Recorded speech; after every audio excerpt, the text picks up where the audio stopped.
Hey Hustle Bro, I feel like my life is over. My biggest client just canceled and it's just such a fucking kick in the balls.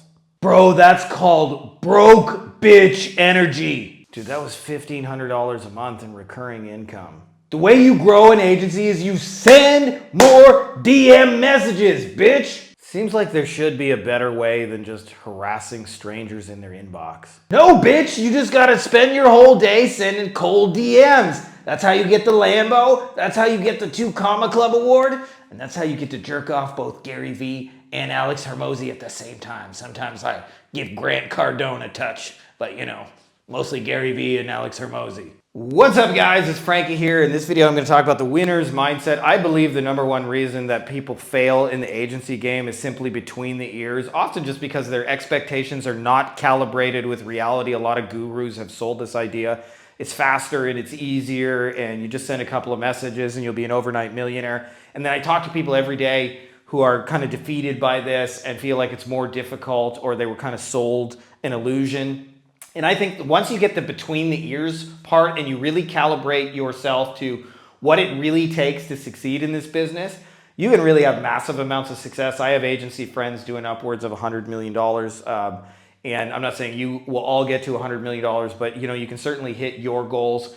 Beautiful thing about our thing, it's high ticket recurring, which means you don't need a lot of clients to hit your income goals. For those of you guys who don't know me already, my name's Frankie Finn. I wrote these 2 best-selling books, including this baby right here, which you can find a link for below this video. You should check that out.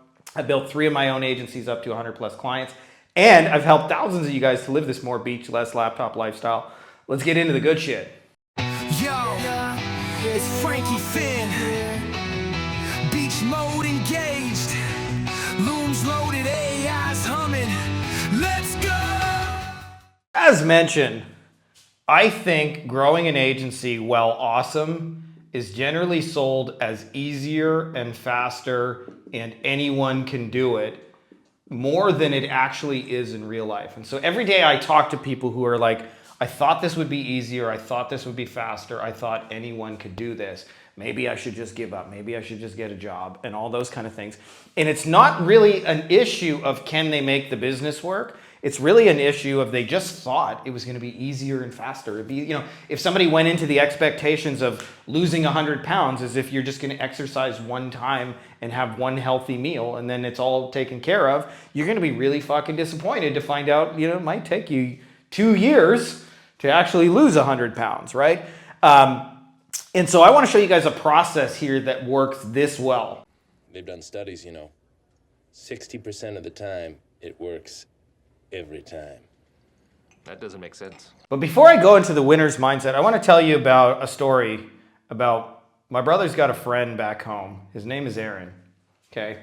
And this is a hell of a story, so I'm going to brace yourself for what is about to come. But Aaron was in Afghanistan stationed. And one of the issues that happened to him, by the way, he got shot. And when I say he got shot, I don't mean he like just got shot with a bullet, but he actually got shot jerking off. And he got shot with a bullet that went through his finger and into his cock.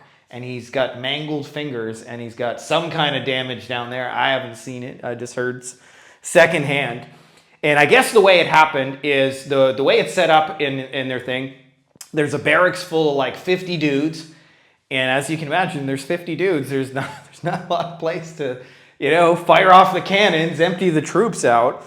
And so when they were stationed in like the shooting area, there was a hill. And at the top of the hill, they had this machine gun turret with a shield. And it was just kind of understood by the guys that when it was your turn on the turret, you pull your pants down, you knock one out. And that was really the only place they could. Except what happened is, for Aaron, he was standing there at the machine gun with his pants pulled down, jerking off. And what ended up happening is they got shot at. And because he was at the machine gun turret, they were the first one he shot at. And so he was like this and boom, bullet went through. And so he ended up laying on the ground in pain. And then eventually a helicopter was airlifted him out. And he's got like mangled fingers and a fucked up cock. Like I said, I don't know all the full details, but every time he's out and about, somebody says like, hey, what happened to your fingers, man? And he has to relive the whole story about how he was shot in the cock. And so the reason I tell you guys this story, besides the shenanigans, is in the agency world, the shit that happens to us ain't that bad on the relative scale. I'll tell you some of the things that we deal with that are just part of the game. Rejection, okay? Rejection is not nearly as bad as getting shot in the cock. Frustration. Every day people tell me they want it to be faster than it actually is, okay? Here's another thing I hear is overwhelmed choices and options. Again, I'm not saying overwhelmed is easy, but I want to put it perspective. You're not getting shot in the cock. And then I'll tell you, like, a big part of dealing with being an entrepreneur is that there's anxiety, especially about the future. It's not like you got a guaranteed paycheck. Things can go from great to shit to back to great, and do that in 2 days, right? So you have to be really, really careful about calibrating and looking at these as if they're the most worst thing in the world, because I want to give you guys some perspective on them. In many ways, they're kind of like this. It's a trap! So I used to work back in the day for the Ford Motor Company. I was a supervisor. It didn't happen where when I was there, but before I was at, they used to have these old like forklift trucks. So this is my shitty drawing at a forklift truck. So there's like, you know, a forklift truck and a driver. And they would have these big vats of molten metal. And they would drive them around the factory. It was an old factory, wasn't designed really well. So they'd have a spot where they'd have these big ovens that melted metal, and then they would drive them over to the machines. And whenever you had to work on a machine, there was a process you're supposed to do called locking it out. So you put your lock on it, and it stops anybody from like being able to cycle the machine or do anything until you're finished. And then when you're done, you take your lock off, and then they can restart the machine safely. Well, a lot of times guys just didn't like putting their locks on, and, you know, especially if it's just like a little 30-second thing, like we're gonna chip off, like sometimes they would get like metal icicles. And there was a dude there that forgot to lock out the machine and got a vat of molten aluminum dumped on him. And I guess aluminum is not like water. It doesn't run off your skin. It goes right into it. And so he got 5th degree burns, which I didn't even know was a thing. I thought it only went up to 3rd degree burns. And he was injured for life. Never able to recover. So the reason I tell you this is, like, I understand the rejection is hard, the frustration is hard, the feeling overwhelmed, the options and anxiety is hard, and that's why most people don't do it. But you ain't getting molten vats of metal dumped on your fucking ass every day long, right? So this is why I say it's this important to get your head right, kind of like this. I didn't like him anyway. He wasn't right in the hat.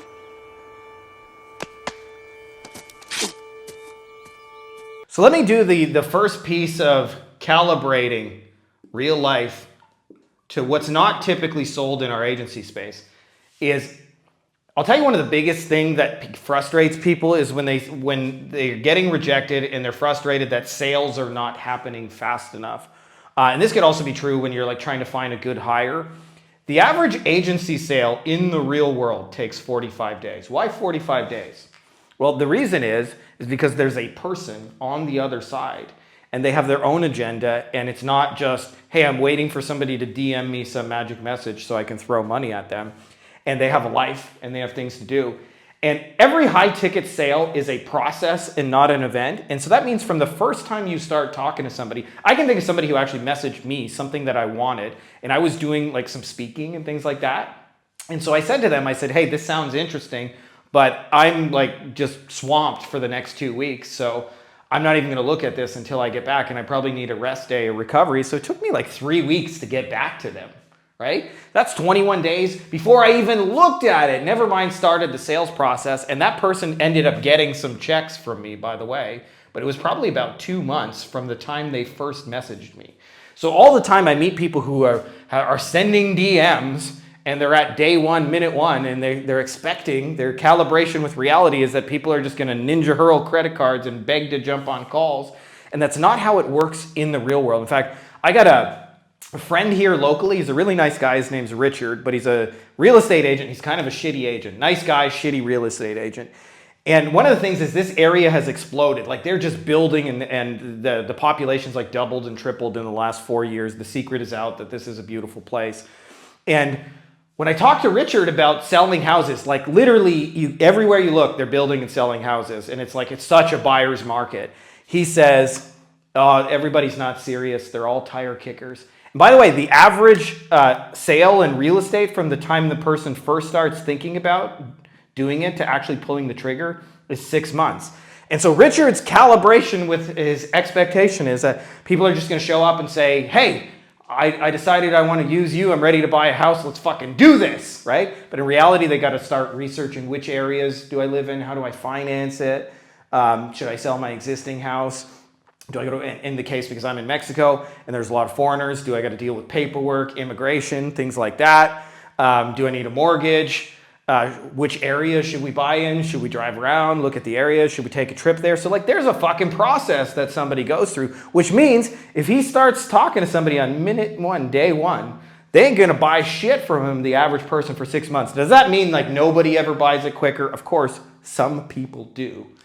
But the reality is most of them are gonna take longer than it thinks. And I actually, if you ever read the book Principles by Ray Dalio, for those of you guys who don't know Ray Dalio, he built the world's largest hedge fund, Bridgewater Capital. And one of the things that he said is, in business, everything takes twice as long as you think it'll take and costs twice as much money. So if you think you're going to send 50 messages and be rich in 10 minutes, at a bare minimum, it's going to take longer than you think, and it's going to take more messages than you think to actually get through. And I say that because every day people are telling me like it should be easier, it should be faster, anyone should be able to do it. But I also like want to remind you, you're not getting shot in the cock, nobody's dumping molten vats of metal. There's just a little bit of rejection, there's a little bit of frustration, and this is pushing through these things, by the way, is why most people just prefer to work at regular jobs where you know you're going to get paid on Friday.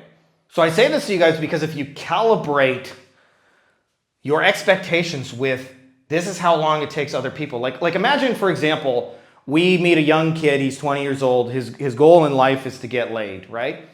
And he says, I don't have any women in my life, I'm not getting any action. Well, even if his goal is to get laid, the first thing he's gonna have to do is like start talking to girls, right? Like that's gonna be the beginning of the step, right? And he might have to go on some dates. And he might have to like, touch her leg and kiss her on one of those dates. And then they might have to go on 4 dates before he gets any action. And the other thing that like people are not calibrated is I talk to people who are in a sales process with somebody and they'll say stuff like, well, like I went on 2 dates and I touched her leg, but nobody slept with me. And I'm like, you just have to keep going in that process. Like Richard, it takes 6 months, right? And so I'll tell you the best nurture tool ever created is what you're looking at is called content. I say give away the valuable ideas for the stuff you do and get paid to help implement it. It's kind of like what Ricky Bobby says. Gene, if you ain't first, you're last. You know what I'm talking about? That phrase is trademark, not to use that tradition of Ricky Bobby. So the reason I talked about this winner's mindset is when you know what the actual expectation is calibrated to reality. Like remember we mentioned the person trying to lose 100 pounds and they think they're just going to eat healthy one time and exercise one time, but they're going to be really disappointed. Is what happens is they show up uncommitted and they try shit out. It's like the swimming equivalent of like, I'm going to try and swim. And then you put one toe in the water and you go, ooh, it's cold. No swimming for me. And you back out. And I'll tell you the biggest thing that ensures you will succeed long-term is this simple word called commitment. I will do what the fuck it takes. Okay? That is a winner's mindset. I will do what the fuck it takes. But it helps to understand the journey, right? Like if you're trying to lose 100 pounds, like you're gonna have to eat right for 2 years and exercise for 2 years and you have to make a permanent life change. Are you willing to fucking do that? Because if the answer is yes, and I'll tell you the ultimate commitment, I had a friend, mentor in the real estate space named Matt Larson. And Matt said to me when he got started in real estate, he didn't make any money for his first 2.5, 3 years. But he decided I was going to do real estate no matter what.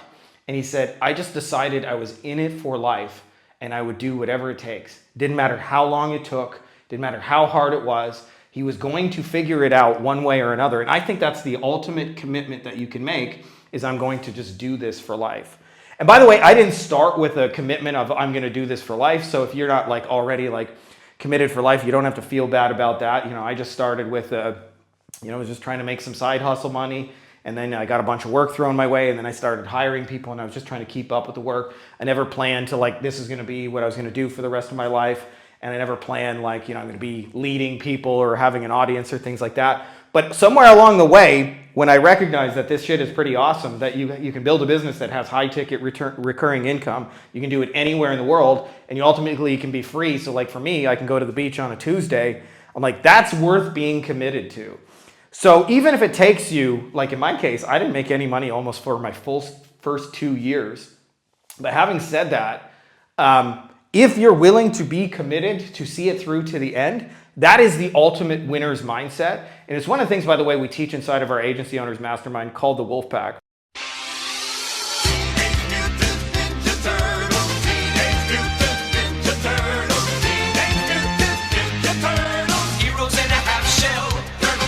Last thing I just want to say on this, part of my motivation for making this video for you guys is to undo a lot of the programming of the guru selling the idea you're just going to cold DM people, they're going to ninja hurl credit cards, and you're going to be rich.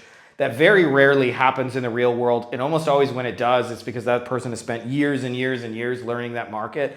I meet lots of more people who are getting rejected and frustrated and overwhelmed and anxious about bills and things like that. And they just aren't really aware of what the journey entails. And so they don't go into it with the winner's mind, which is I'm committed. I'm going to make this work, even if it takes 3 years to get my first deal.